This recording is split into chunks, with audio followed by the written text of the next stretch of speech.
Welcome to the Inside Texas Football YouTube channel powered by InsideTexas.com. I'm Joe Cook, got Coach Dub, got Justin Wells with me. So it is another edition of Recruiting Intel. Make sure you like this video, subscribe to the channel. We've got a bunch of great stuff here coming at you from SEC Media Days. That's where I'm at right now. Coach Dub's a block away. Justin's going to be here today as well. So make sure you like this video, subscribe to the channel. Help us get to 8,000. And of course, if you're on podcast, thank you. We appreciate you. Give us a 5-star rating and review. Head to InsideTexas.com. Use the promo code IT1. Get yourself 2 months of access for just $1. Today, got a commitment to preview when we're expecting a decision later this afternoon to hear about. We're also going to talk a little bit about SEC Media Days and some of the recruits of yesteryear the Longhorns were after. But first, let's go get to what will be the business of the day, and that is 4-star Hitchcock, Texas wide receiver Kelshaun Johnson will announce his decision. This is one that's been bumped back however many times, depending on what outlet you go to. A speedster from close to the Gulf Coast side of Houston has a very talented quarterback throwing him the football, but that's not why he's a great receiver. Great speed, great everything. Little small, but that speed makes up for it. And Justin, this one looks like it's coming down to let's call it a Southwest Conference battle, but it's really a Lone Star Showdown battle, isn't it? Yeah, it's going to be between Texas A&M, and Arkansas. There was a thought that he was going to try to commit to Texas around the spring game. They had been trending for a while. They were the offer he had been wanting for a long time. And then it kind of cooled down for a little bit, and A&M made up a lot of slack. And then they started selling him on the depth chart because in College Station it might be a little more inviting. He might get on the field a little quicker than he would in Austin. I think that's what it's going to boil down to, guys. I'm with you, Joe. I think it's a Texas A&M battle. We're going to find out today, and I know there's going to be fans on both sides that are clamoring because this kid's special. He's fast. He's dynamic. You know, you can't coach speed, and this guy brings it in spades. Multi-sport guy, one of the best on-ball defenders and point guards in basketball. Took Hitchcock to the 4A state semifinals last year. Also did really well in track. Kelshaun's a dude. At the end of the day, though, he keeps pushing that date back, and some of it's inclement weather, but most of it is him being indecisive. This thing in the last week has really – he's thought a lot about this. It's going back and forth between Longhorns, Aggies, and Longhorns. It's going to be a Lone Star battle. We'll find out today. But I know that Texas is pushing their chips to the table. They want him in this class. They look really good for a pair of 5-stars right now. And Jamie French out of Jacksonville and Khalil Lockett out of Saxe outside of Garland. Hey, Kelshaun Johnson as a number 3 in this class, if those two dudes jumped in, would be unbelievably fantastic. And so we'll find out today who's going to get the speedster from Hitchcock. Coach, when we talk about just on the field, what does Kelshaun Johnson bring? I know I touched on it, speed.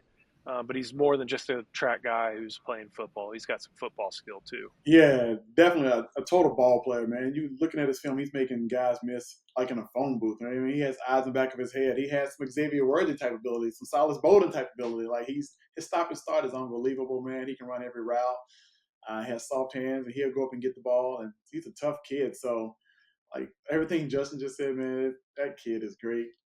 He'd be an unbelievable gift for Texas if he commits to Texas, and so I'm super excited. I also note I think he is one of those kids that is just scratching the surface because a lot of these in-state wide receivers have trainers. They have wide receiver coaches. They have these footwork type guys to help them out with routes and hands and all those things. Kelshaun doesn't get a lot of that. I think if you were to put him in that same situation that Jonte Cook and DeCorian Moore and Andrew Marsh and all those guys have had and growing up, I think Kelshaun might actually be a higher rated guy. So this is a guy who I don't even know we're scratching the surface just yet on his ability. And I think even with some of his track times, I think there was an injury that popped up for him during the spring that may have prevented him from even running at Texas relays. So this is someone who's got great athleticism. Coach, when you talk about, we've all known and we've talked about on this channel a ton, DeCorian Moore, Khalil Lockett, Jamie French. But Kelshaun Johnson's been maybe not in that top group, but right there. How, if you're Coach Jackson, based on your experience in the college coaching game with the hat you got on right now, how do you make sure that these kids don't feel like they're chopped liver, that they're still wanted, but you still have to make sure that you dedicate attention to priorities. How does a coach like Chris Jackson strike that balance? Yeah, something like Justin just mentioned not too long ago. He could have committed in the spring, so he was a priority, right? So you can go back to that conversation. Like, we were recruiting you like you were a priority in spring. We wanted you then. We want you now, right?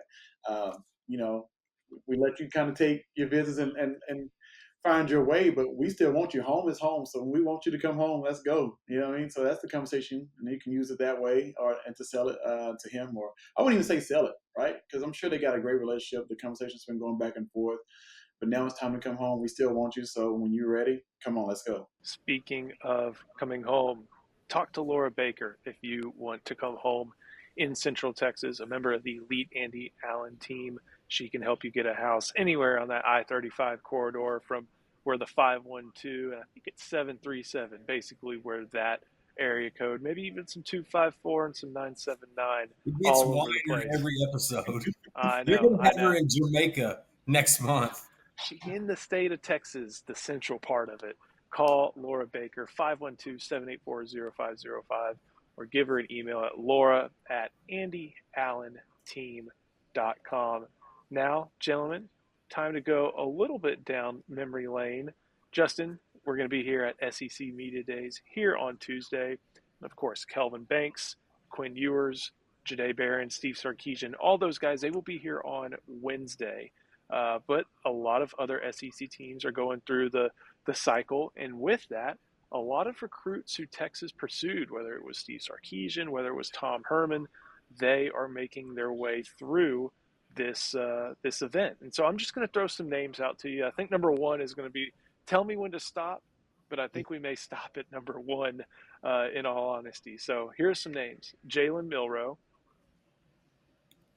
You ready to go on that one? Yeah, I mean, there's some stories with all these guys. If you want me to start with Milroe, I mean that one's probably the easiest for Texas fans that covered that are really into recruiting. Remember, because there was a summer that when he committed, his last name became a meme. It was Milroe. Anytime there was a bat signal for a commitment, you would see somewhere randomly on social media or at InsideTexas.com, you'd see Milroe, and people would just know homeboy from Katy Tompkins brought someone else in. And listen, Jalen's kind of a galvanizing type kid. He reminds me so much of Jalen Hurts, like just from his mindset, his pocket presence, his ability, his strength. I think there's a lot of similarities there. A little Hurts was a little bit more overlooked, but Alabama came in the end, and you've seen what he's done with the Eagles. I think Milroe has a very similar skill set. You give that to Kalen DeBoer, woo, buddy. There's no telling how good or bad Alabama's going to be this year, but it's going to be fun to see. But man, Jalen Milroe was the future quarterback at Texas until Quinn Ewers committed. And then once Quinn Ewers committed, Jalen basically told the guys, peace, I'm out of here. He carved his own path, went to Alabama, and now has entrenched himself as the starting quarterback at one of the premier programs in the country. One of the crazy things is that Drake May, who is just picked in the NFL draft, his committed. recruitment had a lot of different variations. I think Drake May committed to Alabama. Yes. And so that was a spot Milroe was considering. May took that spot. Milroe said, I need to committed to Texas. And then, of course, Quinn Ewers commits, I think, in the late summer of 2020? It was late summer. It was late July. Right. There was a new offensive coordinator at Texas, which complicated things. I don't know if he and Milroe got along. Mike Yurcich, and of course, Drake May eventually flips to North Carolina. Jalen Milroe sees his opportunity at Alabama. By no means anybody begrudging him, takes it. Texas was the one who got left at the altar, especially after Milroe leaves, Quinn Ewers leaves at that time, and they're left scrambling for a wide receiver in that class. So interesting there. And then, Coach, I don't know if you remember this, when Quentin Johnston originally committed to Texas, like Justin said, Milroe was in his commitment tweet. So that speaks a little bit to the effect that he had. Johnston was a miss. Was a miss. He's going to have a good second year with the Chargers this year. Another little just quick thing about Jalen Milroe, he wasn't the highest rated guy in that quarterback room. They kept bringing in guys to take his spot. Ty Simpson, Dylan Long. I mean, there was a handful of guys that didn't do it. Jalen kept that spot, and I think you have to give him credit. He is a really, really good kid off the field, so you got to be happy for that guy. I'm going to give you one more in East Texas that we cannot pass over. Landon Jackson. That is Lance's older brother. Originally went to LSU, was a member, I think, of the class of 2020. Saw LSU basically tear up the college football world in 2019 and decided he wanted to be a part of it.